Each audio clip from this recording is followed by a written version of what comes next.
এই গোল গোল আলুর মতো চোখ দুটো পটলের মতো কি করে বানাবো সেটাই আজকে তোমাদেরকে শেখাবো। তো চলো শিখে নিই। তো প্রথমেই আমি ভালো করে ওর আইব্রোটাকে ড্র করে নিচ্ছিলাম, যদিও ওর আইব্রো করা ছিল না আগে থেকে। অ্যান্ড কপালে প্রচণ্ড পরিমাণে লোম ছিল, আর আইলিডটা দেখতেই পাচ্ছ প্রচণ্ড ডার্ক। তো প্রথমেই আমি ওর আইব্রোটাকে সুন্দরভাবে ড্র করে নিলাম।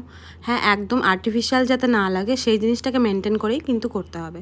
তারপরে যেহেতু ওর আইলিডটা প্রচণ্ড ডার্ক, সো আমি এখানেও কনসিলিং করেছি। দেখো, শুধু স্কিনে আমাদের কনসিলিং করলে তো হবে না, যেখানে যেখানে আমাদের ডার্ক এরিয়া রয়েছে সেখানে সব কিছুতেই আমাদেরকে কনসিলিং করতে হবে। তো প্রথমে আমি ডার্কার শেড দিয়ে আমি কনসিলারটা দিয়ে আইব্রোটাকে শেপ দিয়ে নিয়েছিলাম।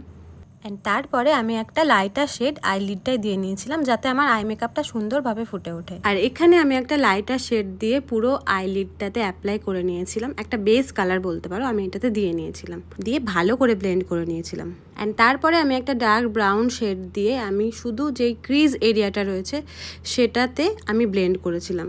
কিন্তু এটা ব্লেন্ড করতে করতে একদম হাইলাইট জোনে চলে গেলে হবে না, ওই ক্রিজ এরিয়ার ওপর পর্যন্ত ব্লেন্ড করলেই হবে। আর এই আই শ্যাডোটা কিন্তু আমি পুরো সি মোশনে ব্লেন্ড করেছি, সেটা তোমরা দেখলেই বুঝতে পারবে। এরপরে আমি ওই ব্রাউন শেডেরই ডার্কার আর একটা শেড দিয়ে যে ক্রিজ এরিয়াটা আমি ব্লেন্ড করেছিলাম ওটারই নিচে আমি ডার্কার শেডটা দিয়েছিলাম।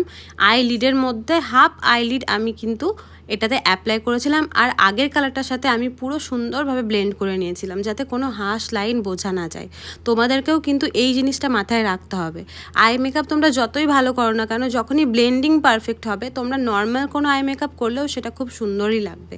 যখন আমি দেখবো একটা লাইটার শেড পুরো ডার্কের দিকে যাচ্ছে বা ডার্কার শেড লাইটের দিকে যাচ্ছে, কিন্তু মাঝে কোনো রকম কোনো হাঁস লাইন বোঝা যাচ্ছে না, সেটা হচ্ছে পারফেক্ট ব্লেন্ডিং।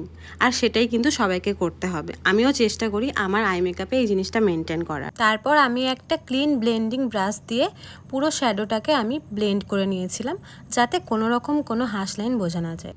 তারপর একদম একটা লাইটার শেড দিয়ে আমি যেই এরিয়াটাতে শ্যাডো দিইনি, যেই এরিয়াটা একদম ব্ল্যাঙ্ক ছিল, সেই এরিয়াটাই আমি এই লাইট কালারটা অ্যাপ্লাই করে নিলাম, কারণ এর উপরে আমি গ্লিটার অ্যাপ্লাই করব।